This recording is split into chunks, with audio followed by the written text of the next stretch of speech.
o Salvador do mundo. Amém. Podeis assentar, queridos.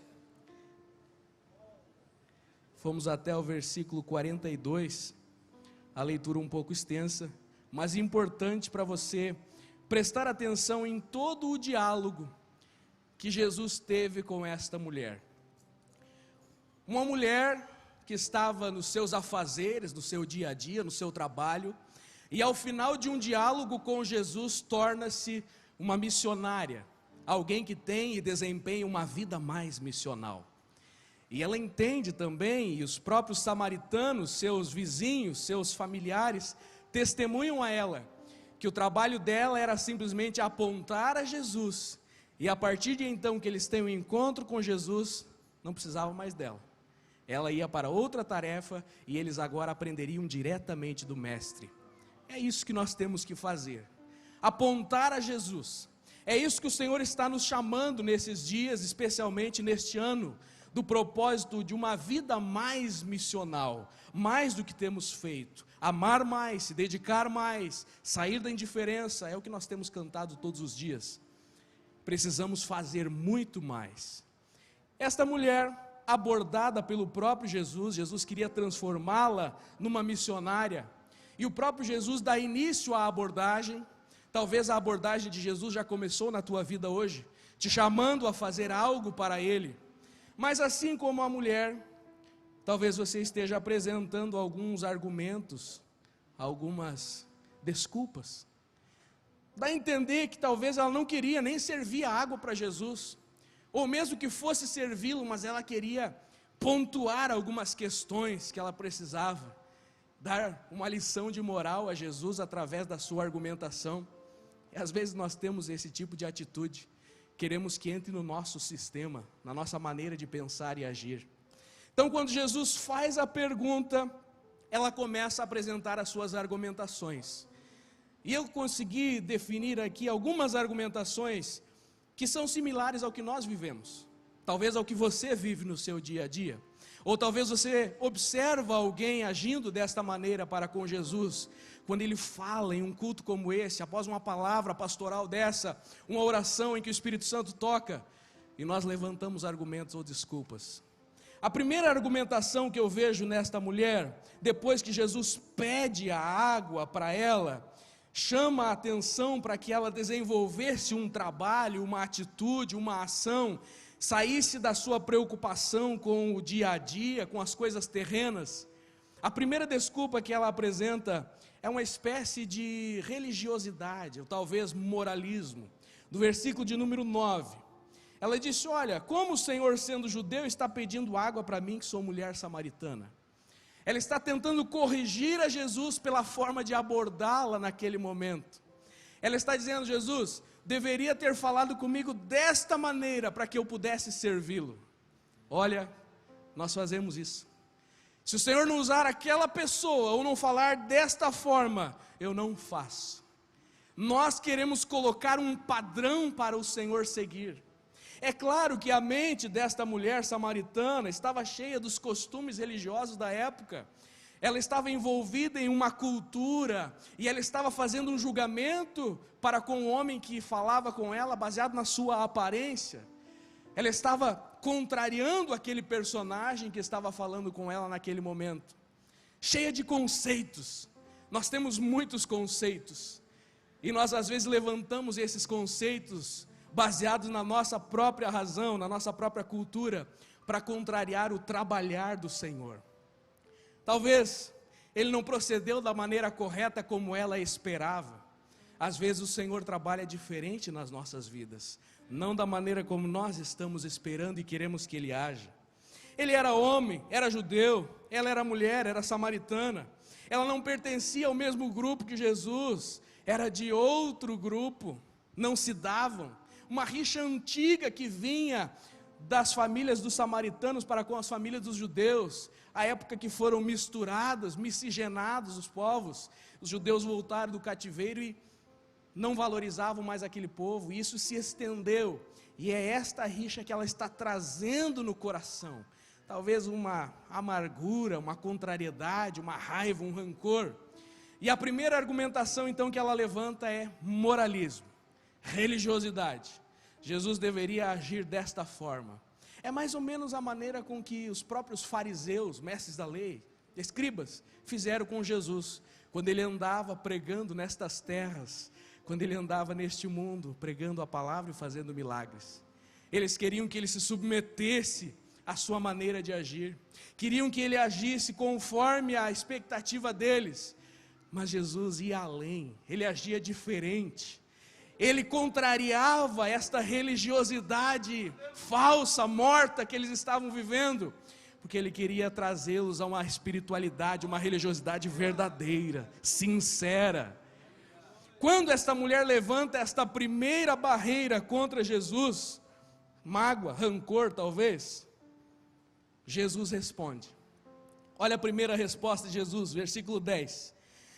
Ele disse: mulher, se você conhecesse o dom de Deus e quem é que está lhe pedindo água, você pediria e ele lhe daria água viva.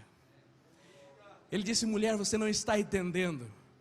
Quem está falando contigo nesta hora? Jesus está acima dos costumes judaicos, os costumes da época. Jesus não é alguém que era identificável pela aparência. Ela não conhecia, talvez até tinha ouvido falar, mas não sabia quem era aquele homem cansado à beira do poço, precisando de um gole d'água. Não era pela aparência. E como nós criamos estereótipos de como Jesus fala conosco, como nós esperamos que venha daquela forma, e às vezes ele vem de maneira diferente. Jesus não estava e não está limitado aos preceitos humanos daquela época e da época atual, porque Jesus vai além. Ele é o dom de Deus, é o que pode dar água viva e transformar toda a vida e a continuidade da trajetória, não somente daquela mulher, mas nossa, nos dias de hoje. Jesus responde com uma palavra, rompendo todos os conceitos que ela tinha, começando a apresentar-se a ela, dizendo quem ele é. Você já conseguiu romper as lentes que estão sobre os teus olhos e enxergar Jesus como ele é? Às vezes ele fala na boca de uma criança, às vezes ele fala através de um louvor, ele fala através da sua palavra, ele fala através da boca do pastor, nosso líder espiritual. Ele fala. Que nós possamos ultrapassar as nossas barreiras moralistas, religiosas, e ouvir a voz de Jesus nessa noite, que nos chama a sermos mais missionais. A primeira barreira que ela levantou foi a religiosidade, foi a contrariedade moralista. Queria dar uma lição de moral em Jesus, porque ele estava agindo errado, ele estava abordando da maneira errada. Nós queremos colocar Jesus em uma caixinha, e ele extrapola, ele ultrapassa, mas ela continua. Jesus responde, diz: mulher, você não sabe com quem está falando, eu poderia lhe dar água viva. Agora, ela passa para a segunda argumentação. Quando Jesus fala que poderia dar água viva, ela levanta uma racionalidade exagerada. Racionalidade é bom termos razão, Deus nos criou com um cérebro para tomarmos decisões. Mas quando a racionalidade vai excedendo, ou seja, quando ela anula a nossa fé, precisa ser deixada de lado. Ela responde a Jesus com descrédito, com falta de fé, com racionalidade exagerada.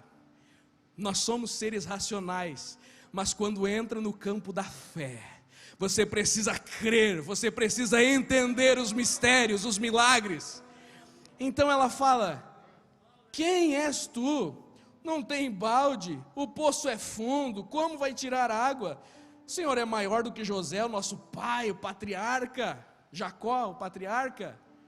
Ele mesmo tirou, deu aos seus filhos. Ela não acreditava, ela desacreditou a mensagem de Cristo, porque ela limita o poder de Deus na vida dela e na atualidade. Quantos de nós fazemos isso?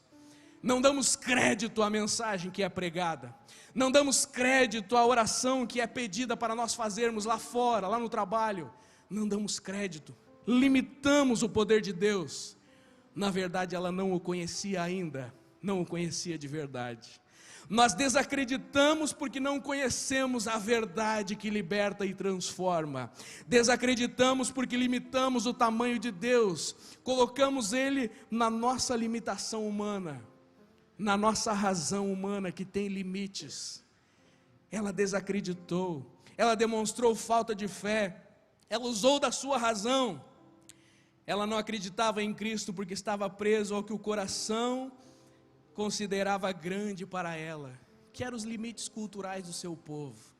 Estava impregnado no seu coração, carga que ela trazia, era o gigante que ela precisava derrotar, era a pedra que ela precisava remover. Ela colocou Deus menor do que o gigante, menor que a pedra. Mas Jesus tem resposta para este tipo de argumento também. Ele tem resposta para esse tipo de descrédito ou falta de fé também. Ele tem resposta para todas as nossas argumentações. E por isso vem a réplica, versículo 13. Jesus começa a revelar-se ainda um pouco mais para essa mulher. Com total convicção o mestre disse: mulher, quem beber desta água do poço voltará a ter sede, mas quem beber da água que eu lhe der, nunca mais terá sede. Jesus tinha a convicção de quem ele era, o chamado que tinha, o ministério a desenvolver na terra. Precisamos ser invadidos com esta convicção, de sabermos qual é o nosso chamado, qual é o nosso propósito, não somente para este ano, mas para os dias que se seguirão, porque a nossa obra não termina aqui, ela continua, mais missional e outras temáticas que virão, e inclinações que o próprio Espírito nos direcionará. Jesus sabia, Jesus responde com total convicção, porque ele podia dar a água da vida. Saiba quem o teu Deus é, saiba o que o teu Deus pode fazer, saiba que não há limites ou falta de fé, Ele pode agir e causar a diferença em qualquer situação. O argumento primeiro foi moralismo, religiosidade. O argumento segundo foi descrédito, foi racionalidade exagerada, foi falta de fé na verdade. Mas Jesus mostra uma fé extraordinária, que ultrapassa as barreiras. Ele disse: mulher, eu te darei água e nunca mais terá sede, e ainda mais, a água que eu lhe der será nele uma fonte a jorrar para a vida eterna. Não foi o que aconteceu no final do diálogo? Lá no versículo 39, quando ela foi e anunciou aos seus vizinhos, não foi uma missionária enviada para outro país, não, foi aos seus vizinhos, na sua cidade, na sua redondeza. Ela foi e anunciou, jorrando da fonte de vida para alimentar ou saciar aqueles que estavam ao seu redor. A convicção, a certeza. Isso acontece às vezes num relance. Às vezes nós estamos orando, meia hora, 30 minutos, 60 minutos, 2 horas, e em um instante de segundos, somos invadidos por aquela convicção, aquela certeza, aquele mover do Espírito Santo, que nos autoriza a irmos e pregarmos, a abençoarmos, a ministrarmos cura, a evangelizarmos e ganharmos uma alma. Jesus tinha essa convicção plena e ainda tem, e quer colocar isso nos nossos corações, sem falta de fé, sem descrédito, sem excesso de razão, mas submetendo a razão ao querer do Senhor. Ela não se convence ainda, ou ela entende errado. Jesus explicou, versículo 13, que poderia dar uma água que ela nunca mais teria sede, ao que ela replica ainda, versículo 15: Senhor, então me dê desta água para que eu não tenha mais sede e nem precise vir aqui buscá-la. Entendeu errado, ou fez que entendeu errado. Quantas pessoas se batendo contra a vida, contra os aguilhões. O Senhor diz: Paulo, duro é recalcitrar contra os aguilhões. Ele tinha entendido errado. O seu zelo pela obra era destruir os seguidores do caminho, os cristãos. Essa mulher aqui entendeu errado o que Jesus estava tentando falar para ela. Quantos entendendo errado e tentando correr a carreira que não é para eles, entendendo errado o que o Senhor está falando, profecias erradas, mensagens erradas. Ela entendeu errado, ela tinha falta de visão espiritual. Então a terceira desculpa, o terceiro argumento que ela levanta contra Jesus, para barrar a obra na vida dela, é a falta de visão espiritual, é o entendimento errado das coisas. O Senhor fala, parece que está desenhando, mas a mente está fechada para entender. O Senhor levanta profetas para confirmar o que Ele está falando, mas o coração endurecido não consegue abrir a mente e entender. Eu peço todos os dias: Senhor, me revela a Tua vontade, abre a minha mente para entender qual é o Teu querer. E eu sei que muitos de vocês aqui também oram desta forma: Senhor, não estou entendendo, me guia, me dirige, porque nós seres humanos somos realmente cegos, não vemos um palmo à frente se não é a visão espiritual, se não é a abertura dos olhos espirituais. Teve um moço de Eliseu que ele acordou de manhã, ele abriu a janela e ele olhou, não sei se abriu a janela, mas ele olhou lá fora e viu um exército contrário cercando a cidade, e ele se desesperou e disse: ai meu Deus! E aí Eliseu vai lá e ora: Senhor, abre os olhos deste moço, que o Senhor possa abrir os nossos olhos espirituais. Talvez, se você não está entendendo o direcionamento do Senhor ainda nesta noite, Ele pode abrir a tua visão, Ele pode te fazer entender o caminho correto, sem sombra de dúvidas, para você permanecer rumo aos céus, dando rendimento para a sua obra. A mulher entendeu errado porque ela estava baseada nas coisas carnais. Ela achava que Jesus queria servi-la com coisas passageiras. Quantas pessoas indo atrás de campanhas por causa disso? E Jesus queria supri-la com água eterna, queria transformá-la num servo genuíno. A sua falta de entendimento, falta de visão, é respondida também por Jesus. Jesus responde na sequência, talvez uma resposta que nós não esperaríamos. Jesus diz: vá, chame o seu marido e volte aqui. A resposta de Jesus tem uma revelação, porque ela precisa tratar, precisa curar ainda esta mulher. É um ponto que talvez ela não esperava, não imaginava neste diálogo. Jesus fala exatamente no ponto que ela traz como vergonha para si. Jesus fala: vai, chama o seu marido. Agora, ela já mais ou menos está entendendo quem é o homem que está falando com ela, e ela entra numa espécie de autocomiseração, ou talvez uma revolta reprimida. É a síndrome que Moisés teve, quando Deus o chamou, o enviou para falar com Faraó. Ele disse: eu não posso, eu não sei, eu não falo bem. É a síndrome que Elias teve quando estava na caverna: só eu restei. Entrou numa autocomiseração. Ela diz: eu não tenho marido. Nós às vezes somos cheios desta autocomiseração. Eu não posso, já passou a minha época. Eu não sei, eu não tenho capacidade. Eu não quero, não dá, dessa forma não. Se fosse assim, se eu tivesse tal coisa, se o fulano, o pastor me chamasse, me visse. Deus tratou com Elias e ele disse que tinha ainda 7.000. Deus tratou com Moisés e ele disse: eu mando Arão junto contigo, e fala que o eu sou te enviou. Deus tratou agora, Jesus trata com esta mulher, porque mesmo na sua autocomiseração, mesmo se achando um fracasso, ela expõe uma verdade da sua alma, ela expõe uma fraqueza real. E é melhor nós, diante do Senhor, expormos fraqueza do que nos considerarmos superiores. É muito melhor eu rasgar a armadura e mostrar a lepra e pedir a cura e mergulhar 7 vezes no Jordão, do que eu continuar andando com a armadura cobrindo e morrer de lepra. Ela expôs uma fraqueza, mesmo no seu complexo ela falou uma verdade, e a verdade liberta. Ela estava falando com a verdade absoluta, que é Cristo, e ela expôs as suas fraquezas. Este era o quarto argumento, a autocomiseração.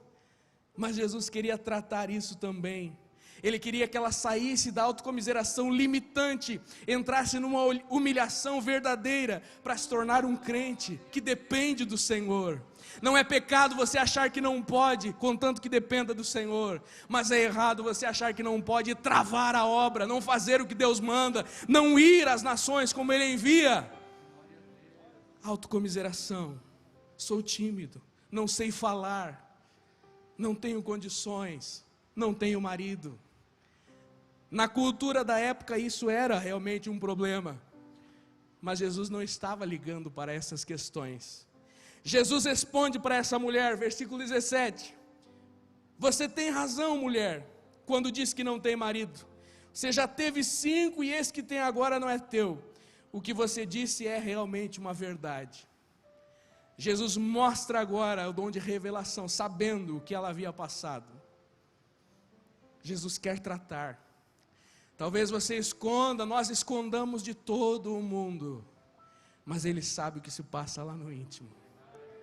Quando a gente se joelha e diz: Senhor, eu não sei, eu errei de novo, me perdoa, me ajude a melhorar, eu não consigo, mas eu creio em Ti. Aí Ele trata: meu servo, minha serva, sua oração é verdadeira, suas lágrimas são genuínas, então eu quero te usar, eu quero te capacitar, eu quero mudar a tua trajetória. Jesus responde com um choque de realidade. Ele não passou a mão na cabeça, ele diz: não, realmente você não está vivendo de maneira correta o seu casamento, isso é uma verdade. E ela levanta mais um argumento, 5º argumento: tentativa de ludibriar.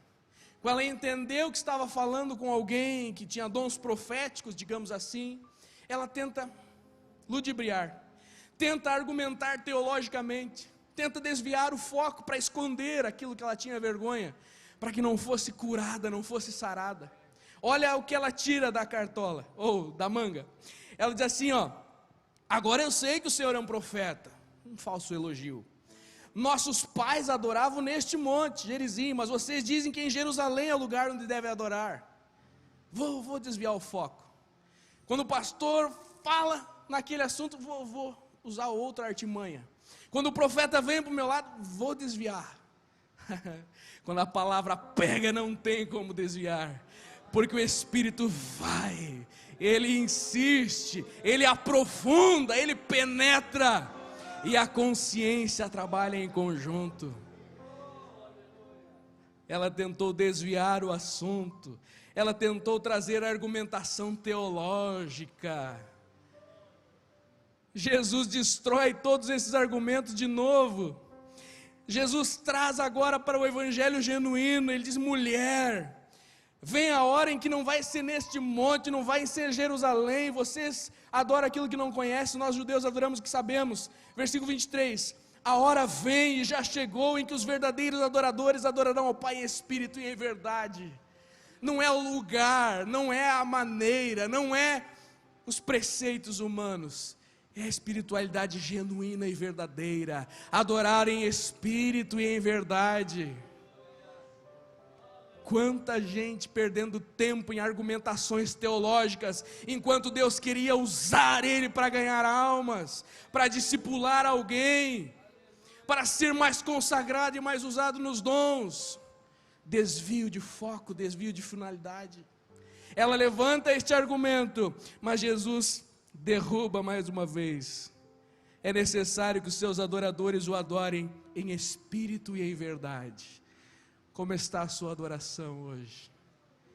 Em espírito e em verdade, com sinceridade diante do Senhor. Jesus responde com o evangelho genuíno. Jesus traz agora essa mulher ao foco de qual era a mensagem que ele queria entregar para ela.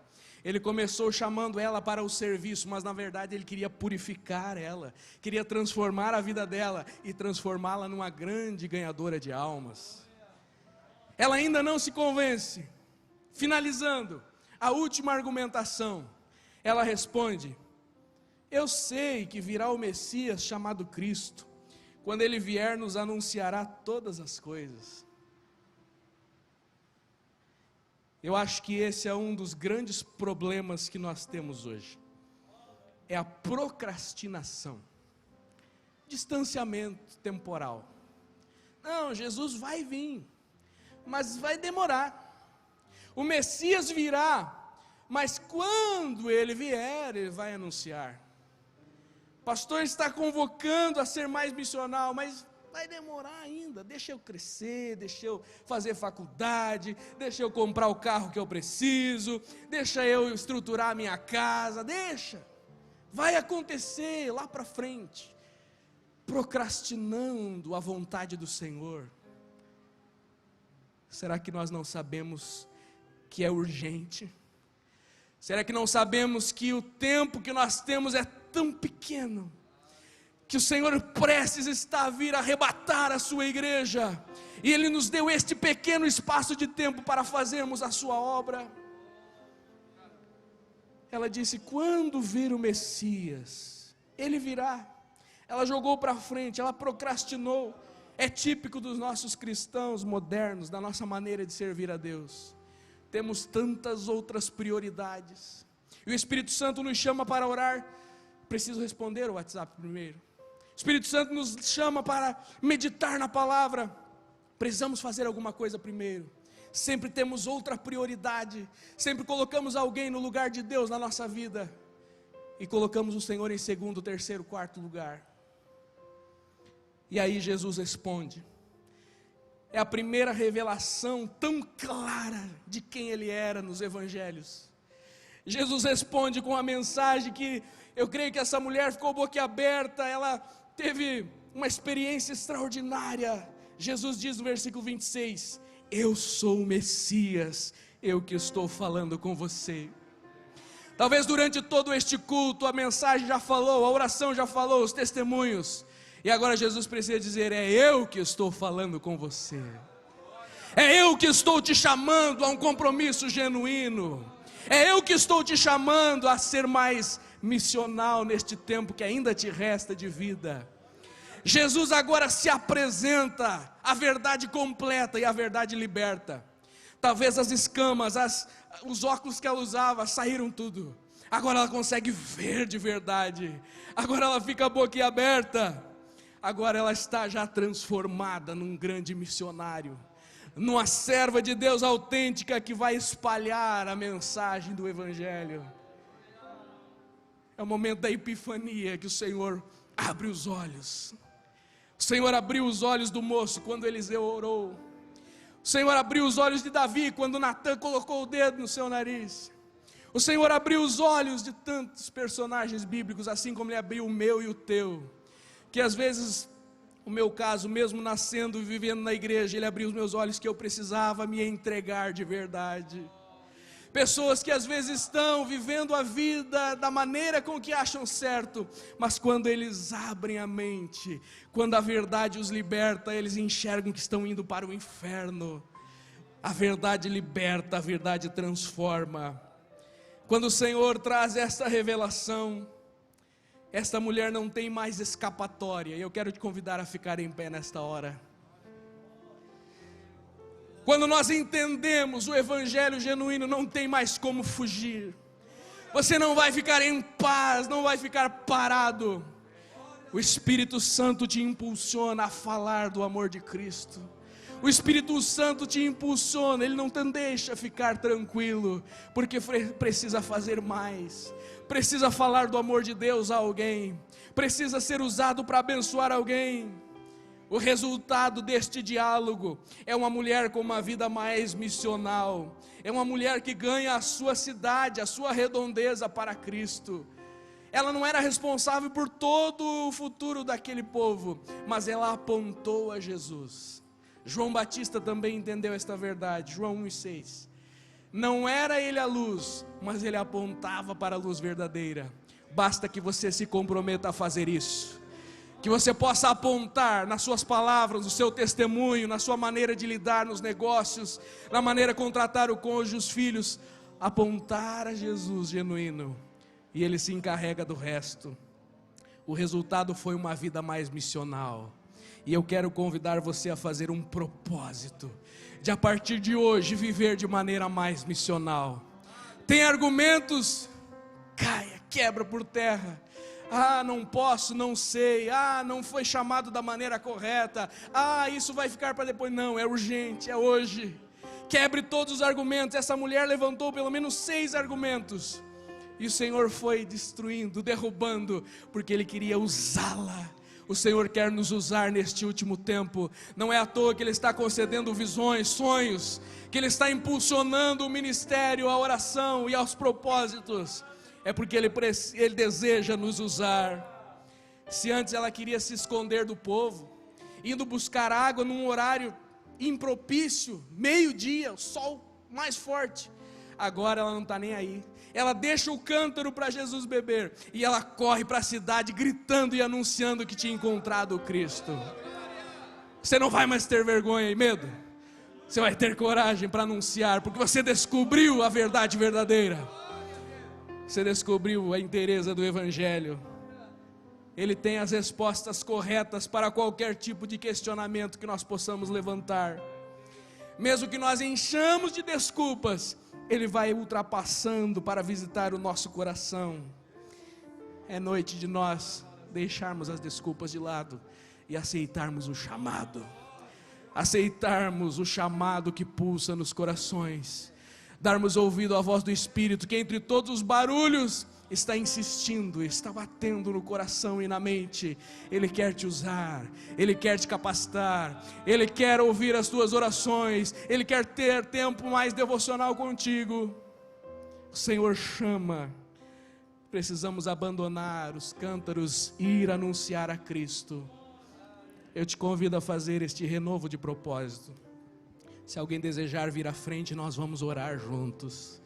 Se alguém desejar vir à frente e renovar o propósito com o Senhor, de ser mais missional, viu que está levantando argumentos contrários ao querer do Senhor, nós vamos orar para que você possa romper com esta barreira, para que você possa aceitar e abraçar o chamado e ir atrás das almas. Vamos orar juntos. Quantos estão renovando os propósitos aí no banco? Eu também estou. Seria o primeiro a me jogar ali e dizer: Senhor, tem misericórdia. Vamos orar juntos, feche os olhos, Senhor. Sei que o Teu Espírito Santo está aqui conosco.